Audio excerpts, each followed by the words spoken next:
Біблія для маленькіх. Новы запавет. Дзірка ў даху. Ісус навучаў у адным доме.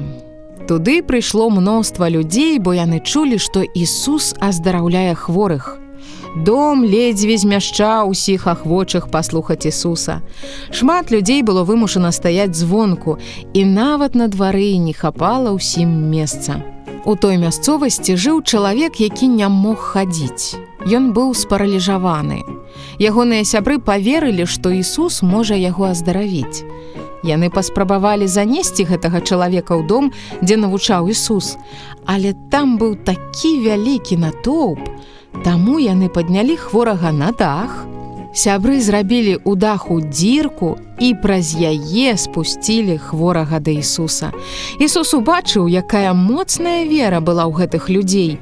Ён ведаў, як моцна яны любяць свайго сябра. Ісус сказаў хвораму: «Прабачаюцца табе все твае грахі. Устань і хадзі». Чалавек, які быў хворы, устаў і пачаў хадзіць. І ўсе людзі славілі Бога.